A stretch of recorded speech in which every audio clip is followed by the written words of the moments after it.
उत्तरकाशी में आयोजित दीदी बुली महोत्सव में सीएम धामी ने की शिरकत।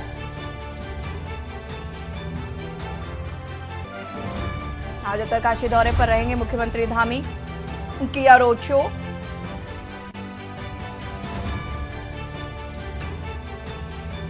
सीएम धामी ने उत्तरकाशी के रामलीला मैदान में की बद्री गाय की पूजा अर्चना।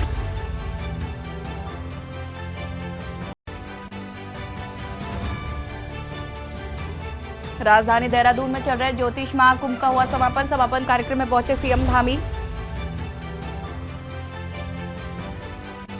15 जनवरी को पिथौरागढ़ दौरे पर जाएंगे सीएम धामी, करोड़ों की विकास योजनाओं का करेंगे शिलान्यास।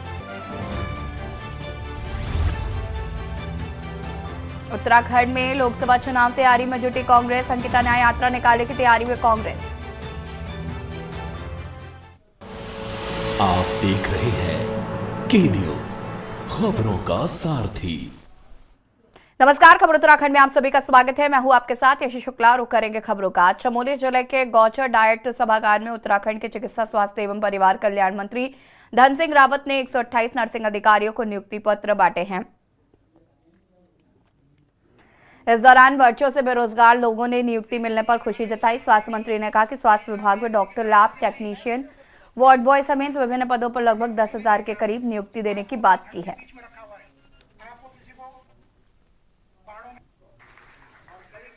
एक 128 नर्सिंग अधिकारियों को हमने नियुक्ति पत्र दिए हैं और अब पूरे चमोली जिले में 100% पोस्टें हमने पूरी कर दी, बैकलॉग भी पूरा कर दिया। हमारे माननीय दोनों विधायक और हमारे जिलाध्यक्ष जी बहुत दिन से डिमांड कर रहे थे कि हमारे यहाँ नर्सों की बहुत दिक्कत है। अब चमोली जिला पूरे प्रदेश में पहला जिला हो गया है जहाँ के 100% अब नर्सिंग अधिकारी की नियुक्ति हो चुकी है और बहुत जल्दी ये लोग ज्वाइन करेंगे। और मैं कह सकता हूँ कि स्वास्थ्य सेवाओं में काफ़ी जो है बढ़ोतरी हो जाएगी और 100% हमें चाहते हैं कि आयुष्मान कार्ड चमोली जिले में बन जाए।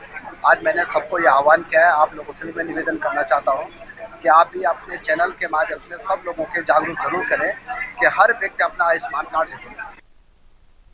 हल्द्वानी में मतदाताओं को ईवीएम मशीन और वोटिंग के लिए जागरूक करने के लिए निर्वाचन आयोग के निर्देश पर लोगों से जमी वोटिंग कराई गई, जिससे कि नए मतदाता या उन मतदाताओं को जिनका ईवीएम को लेकर तरह तरह की भ्रांतियां, उन्हें स्पष्ट करा जा सके कि जो वोट आप ईवीएम में डाल रहे हैं वही वोट पड़ता है।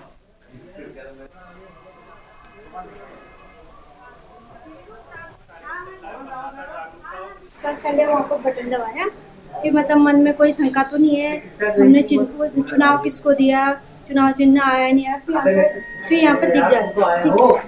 किस तरह से देखते हैं? मतलब जो बटन दबाया, फिर यहाँ पर बटन दबाया जो चुनाव चिन्ह पर। ये जो पहल है कैसी है? पहल जो पहल की जा रही है सरकार द्वारा अच्छी है, बहुत अच्छी है, तरक्की है, आगे बढ़िया है। आपका नाम? ये ईवीएम के प्रति जो भ्रांतियां समाज में फैल रही हैं इलेक्ट्रॉनिक मीडिया, प्रिंट मीडिया में, उसी को दूर करने के लिए भारत निर्वाचन आयोग ने एक प्रोग्राम चलाया, मतदाता जागरूकता एंड अवेयरनेस का। इसमें मतदाता स्वयं यहाँ वोट डाले। अभी यहाँ पर हमने इसमें डमी सिंबल्स लगाए हुए हैं। जिस बटन के आगे आप दबाएंगे उसके आगे वाला सिंबल इस मशीन में छपेगा और 7 सेकंड के लिए आपको पर्ची दिखाई भी देगी। किसी भी प्रकार का भ्रम मतदाता ना पालें, जो वोट आप जिसको देंगे उसी को वोट आपका जाएगा। यही इसका मेन उद्देश्य है। आपका नाम? निश्चल जोशी, मास्टर ट्रेनर हूँ मैं, भारत निर्वाचन आयोग। माननीय चुनाव आयोग के दिशा निर्देशन में और जिला निर्वाचन कार्यालय के दिशा निर्देशन में सभी लोगों के लिए जो क्या कहते हैं अपना वोट मशीन डालकर अपना वोटिंग मशीन के प्रति जो भी भ्रांतियां हैं उनको दूर करने के लिए और इस चीज़ के लिए कि वो फैमिलियर हो जाएं कि वोटिंग मशीन कैसे काम करती है, कैसे उनको वोट देना है, उस जागरूकता को बढ़ाने के लिए तहसील परिसर में और जगह जगह पे बूथ बार हमने वोटिंग मशीन का एक रोस्टर बनाते हुए सघन अभियान चलाया जा रहा है। प्रत्येक विधानसभा वार, कालाढूंगी विधानसभा, हल्द्वानी और लालकुआ, तीनों विधानसभा में यह अभियान चलाया जा रहा है। विकासनगर तहसील क्षेत्र अंतर्गत सिलकाई औद्योगिक क्षेत्र के विवादित भूमि पर कब्जाधारी द्वारा किए जा रहे निर्माण को सिडकोर द्वारा सरकार भूमि बताते हुए निर्माणाधीन भवन और बाउंड्री वॉल को बुलडोजर चलवाकर ढा दिया गया। सिडकोर कर्मियों और स्थानीय पुलिस बल के साथ की गई इस कार्रवाई के दौरान कब्जाधारी का विरोध चल नहीं पाया, जिसके चलते सरकारी जमीन को अवैध कब्जा हटाते हुए कब्जा मुक्त कराया गया।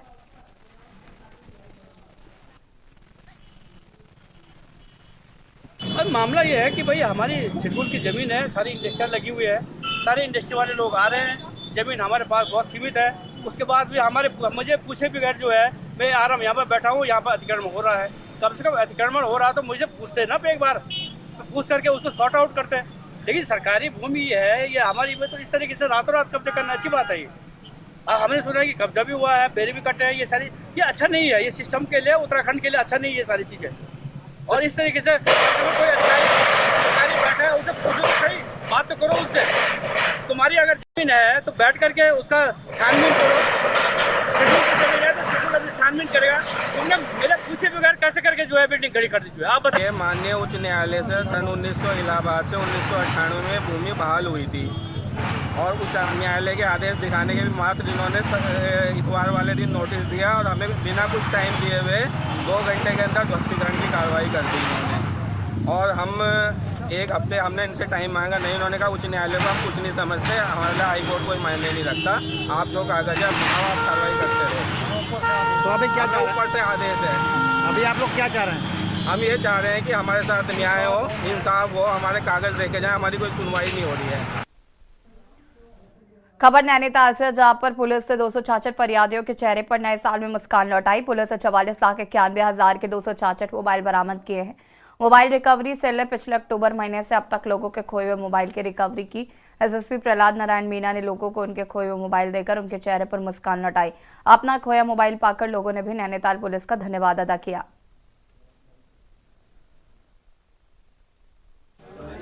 देखिए, आज हमने जो रिकवरी की है, अगर हम वैसे बात करें लास्ट के 3 महीने की, तो लास्ट के 3 महीने में हमने 266 मोबाइल जो है वो रिकवर किए हैं। इनकी कीमत लगभग 45 लाख के आसपास है।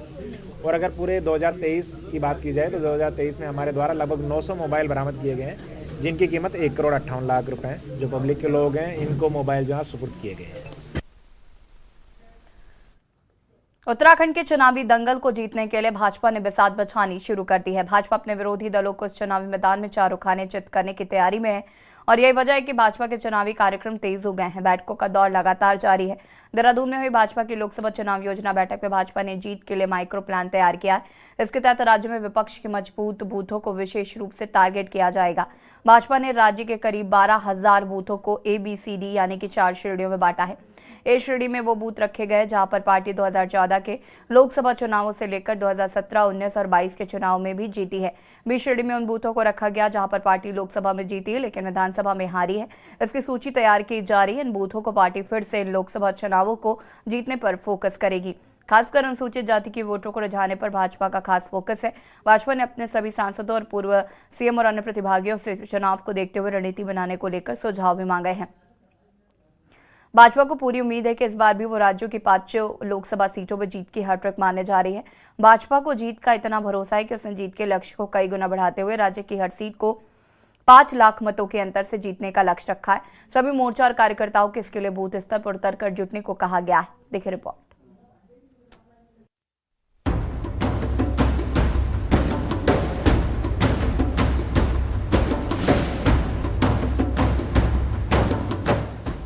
लोकसभा चुनाव के लिए उत्तराखंड में मैदान सजने लगे हैं और प्लान तैयार है और लक्ष्य भी तय कर लिया गया है कि ऐसा ही कुछ बीजेपी की उत्तराखंड में चल रही चुनावी तैयारियों को देखते हुए लग रहा है। दरअसल लोकसभा चुनाव योजना की बैठक में बीजेपी ने जीत के लिए माइक्रो प्लान तैयार किया है और इसके तहत राज्य में विपक्ष के मजबूत बूथों को विशेष रूप से टारगेट किया गया है। बीजेपी ने राज्य के करीब 12,000 बूथों को विभिन्न श्रेणियों में रखा है और साथ ही बीजेपी ने हर वर्ग को साधने की योजना तैयार की है। खासकर अनुसूचित जाति के वोटर्स को रिझाने पर भाजपा का खास फोकस है। वहीं भाजपा ने अपने सभी सांसदों और पूर्व सीएम और अन्य प्रतिभागियों से चुनाव को देखते हुए रणनीति बनाने को लेकर सुझाव भी मांगे हैं।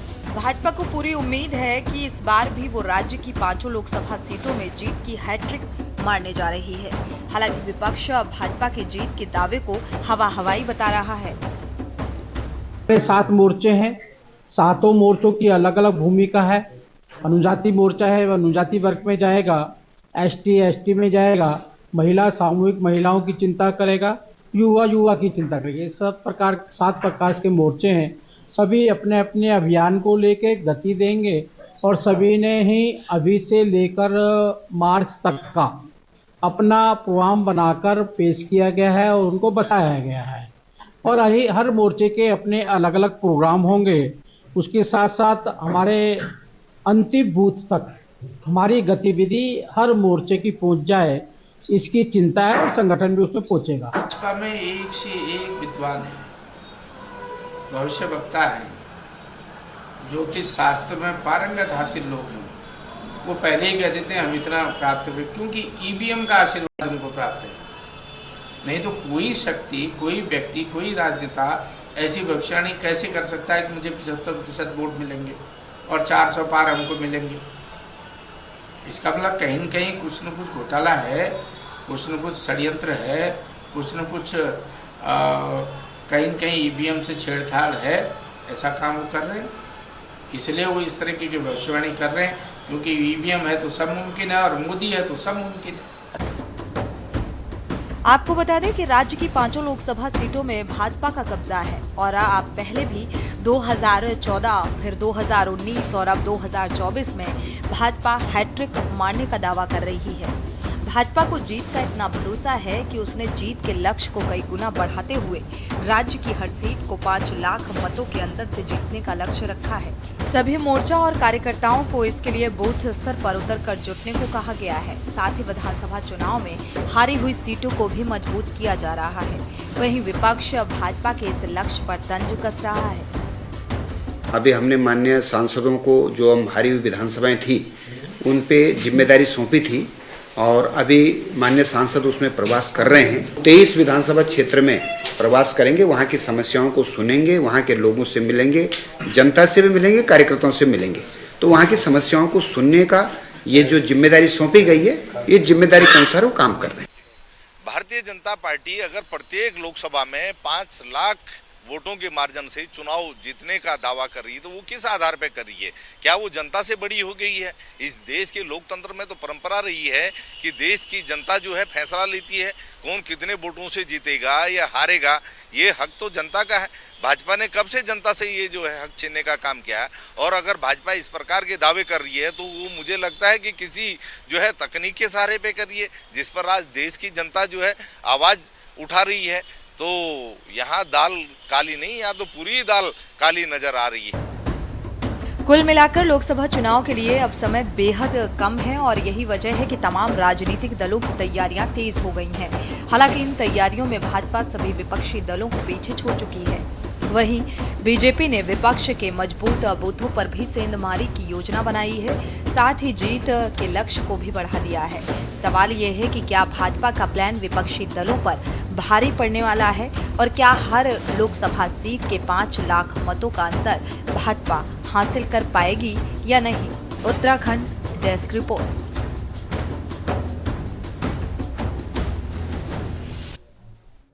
और यहाँ रुकेंगे छोटे से ब्रेक के लिए, जल्द हाजिर होते हैं।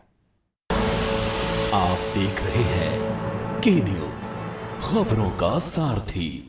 ब्रेक के बाद एक बार फिर से आप सभी का स्वागत है। देवप्रयाग विधानसभा के कीर्तिनगर ब्लॉक के मलेथा में आयोजित वीर शिरोमणि माधव सिंह भंडारी स्मृति सांस्कृतिक मेले के चौथे दिन लोक गायक गजेंद्र राणा ने अपनी आवाज का जादू बिखेरा। उनके लीला घसियारी, पुष्पा, छोरी, चिट्रुमाल, धरियूचा गीतों पर दर्शक थिरकने को मजबूर हो गए।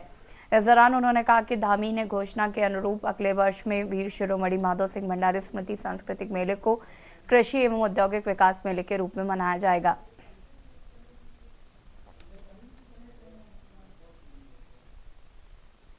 गजेंद्र राणा जी की प्रस्तुति थी। निश्चित तौर पर क्षेत्र के विधायक होने के नाते आज मैंने ये कार्यक्रम यहाँ पर रखा था और जिस तरीके से आज आपने देखा कि दिन प्रतिदिन जो है वीर शिरोमणि माधव सिंह भंडारी का जो मेला है, ये बड़ा दिव्य और भव्य स्वरूप लेता जा रहा है। अगले वर्ष हम इसको और बड़ा करने का विचार हमने किया है। मुझे आज जो है बहुत अच्छा लगा। मैंने जो है राणा दलवीर का गीत भी गाया और वीर शिरोमणि माधव सिंह भंडारी जी के उसमें जो ये प्रोग्राम जो मनाया जाता है, हर साल ये प्रोग्राम होता है, लेकिन अब इसको जो है अगले बार से जो भव्य रूप जो इस कार्यक्रम को दिया गया है, इसको जो है राज्य मेला जो है मुख्यमंत्री जी ने घोषित करा है। बहुत बहुत धन्यवाद आपको। और गर्व तो मैं बहुत होने के लिए कि बचपन बेटी हम ये मंच पर आना चाहें और जब मंच पर आने को मौका मिले तो बहुत अच्छी लगी। मेला होने चाहिए और सबसे खास बात ये मेला की अच्छी कि हर वर्ष लोग इस मेले को बहुत प्यार देते हैं और इस वर्ष भी आज गजेंद्र राणा जी की जो दिन था उनके नाम रहा। दर्शकों को उन्होंने झूमने पे मजबूर कर दिया। बहुत अच्छा लगा, विधायक जी ने बहुत हमें यहाँ पर सहयोग किया और पब्लिक यहाँ की बहुत अच्छी थी। तो मैं हमेशा चाहूँगी आज ये मैं अपना सौभाग्य भी मानती हूँ कि वीर माधो सिंह भंडारी जी की इस पावन धरती में हम लोग आए हैं, तो उसके लिए मैं धन्यवाद देना चाहूँगी विधायक जी का, जिन्होंने हमें आमंत्रित। पौड़ी क्षेत्र के अंतर्गत बस स्टैंड के पास एक व्यक्ति का शव मिलने से हड़कंप मच गया। पुलिस से मिली जानकारी के अनुसार मृतक की पहचान जैतूर सिंह पट्टी के कुलासू गांव निवासी वीरेंद्र सिंह के रूप में हुई है। बताया गया कि 52 से 55 वर्ष का यह व्यक्ति भीख मांगता था। बाजार चौकी प्रभारी एसआई संजीव ममगाई ने बताया कि सुबह लोगों द्वारा सूचना दिए जाने पर पुलिस मौके पर पहुंची। व्यक्ति को हिलाने डुलाने पर जब कोई प्रतिक्रिया नहीं हुई तो बाहर से उसे जिला अस्पताल ले जाया गया।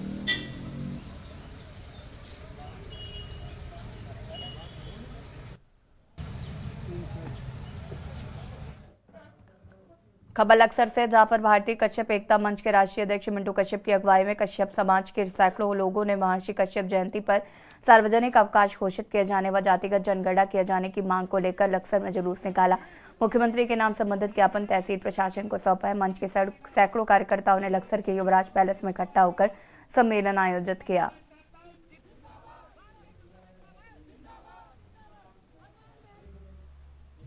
मंच के माध्यम से प्रोग्राम रखा गया है, जिसमें कि हमने सरकार से मांगे रखी है कि हमारी सबसे पहले भगवान महर्षि कश्यप जी की 5 अप्रैल की छुट्टी घोषित करी जाए, हमारी जाति जनगणना करवाई जाए, क्योंकि अभी तक हमें तक ये नहीं पता हमारा समाज का कितना वोट है, क्योंकि हम सभी सरकार को जिताया है पर अभी तक वो बोलते हैं कि कश्यप समाज ने उनको वोट ही नहीं दिया है। अगर इस बार अगर कश्यप समाज को कोई उनके हक और मर्यादा के हिसाब से हक नहीं मिलेंगे तो ये सरकार को हराने का काम करेगी। सबसे पहले तो मैं आपका बहुत बहुत धन्यवाद करता हूँ।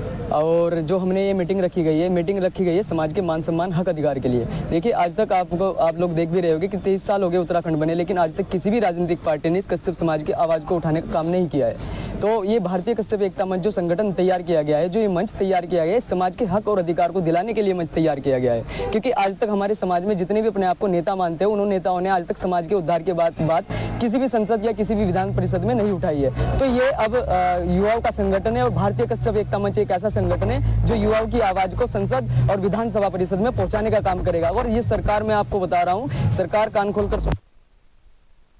मुख्यमंत्री धामी ने मुख्यमंत्री आवास देहरादून में उत्तराखंड के युवा कलाकारों के एक प्रतिनिधिमंडल मुलाकात की। लोक गायक हृदय जोशी, नीरज शिफाल के साथ कॉमेडियन सौरभ सिंह एवं सिनेमा जगत से बिट्टू ममगाई, आशुतोष कुमार, देवेंद्र सिंह घोलिया और गौरव राणा से मुलाकात की।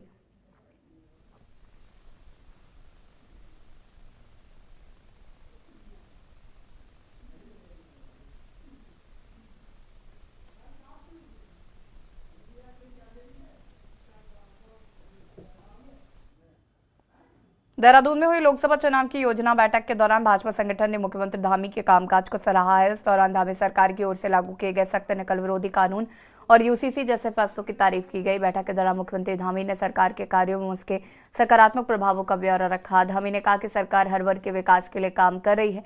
पार्टी के राष्ट्रीय उपाध्यक्ष डॉक्टर लक्ष्मीकांत वाजपेयी ने संगठन के कार्यों की समीक्षा की।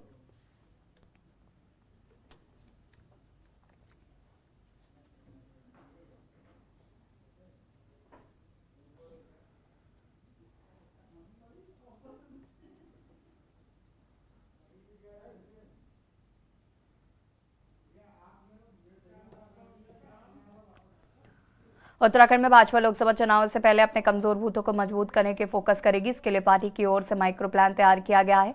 आपको बता दें, देहरादून में हुई लोकसभा चुनाव योजना बैठक के दौरान पार्टी के इस खास रणनीति पर चर्चा की गई। इसके तहत राज्य में विपक्ष के मजबूत बूथों को विशेष रूप से टारगेट किया जाएगा। इसके लिए पार्टी ने कांग्रेस के परंपरागत वोट बैंक पर सेंध लगाने की योजना बनाई है।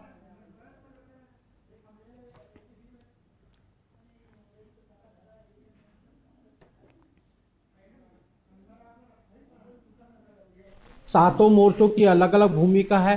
अनुजाति मोर्चा है वह अनुजाति वर्ग में जाएगा, एसटी में जाएगा, महिला सामूहिक महिलाओं की चिंता करेगा, युवा की चिंता करेगा। सब प्रकार 7 प्रकार के मोर्चे हैं।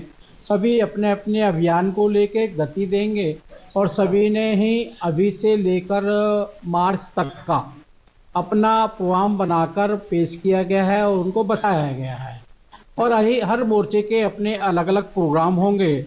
उसके साथ साथ हमारे अंतिम बूथ तक हमारी गतिविधि हर मोर्चे की पहुंच जाए, इसकी चिंता है और संगठन भी उसमें पहुंचेगा। उत्तराखंड में लोकसभा चुनाव की तैयारियों में जुटी भाजपा की देहरादून में महत्वपूर्ण बैठक हुई। बैठक में मुख्यमंत्री धामी ने बतौर मुख्य अतिथि शिरकत की। बैठक में चुनाव की दृष्टि से आगे के कार्यक्रमों की रूपरेखा तैयार की गई। भाजपा प्रदेश प्रभारी दुष्यंत कुमार गौतम का कहना है कि बैठक में चर्चा की गई है, आगामी कार्यक्रमों की रूपरेखा तैयार की गई है। 75% वोट हासिल करने की रणनीति पर भी मंथन किया गया।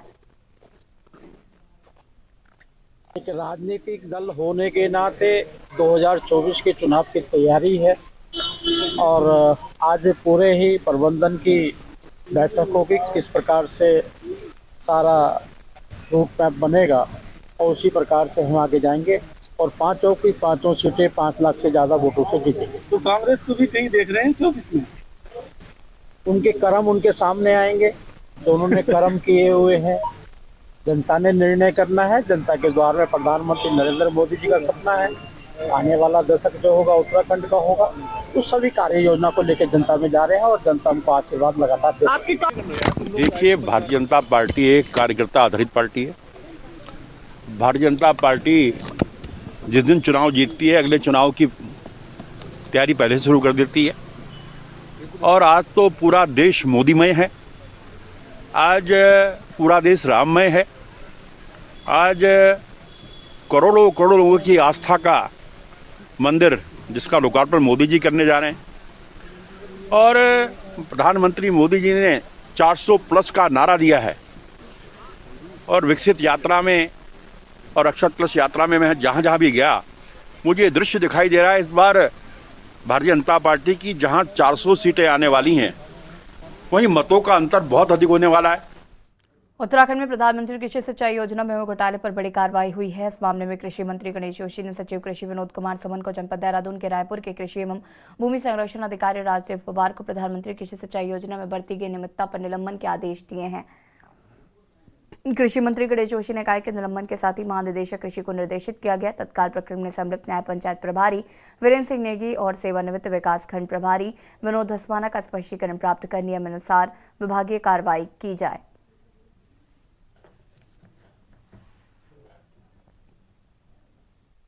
के अंदर कोई भी व्यक्ति हो, किसी को कितना भी बड़ा किसी का आशीर्वाद प्राप्त हो, उसके खिलाफ कार्रवाई होती है। अगर आपने देखा होगा कि उसमें हमने एक को निलंबित कर दिया है, 3 अधिकारियों की हमने एक्सप्रेशन कॉल की है और इसमें कोई भ्रष्टाचारी हो, धामी 2 सरकार में किसी की कोई गुंजाइश नहीं है, उसकी जगह भेजा जाए। और खबर उत्तराखंड में फिलहाल इतना ही। देखते रहिए के न्यूज़ इंडिया। नमस्कार।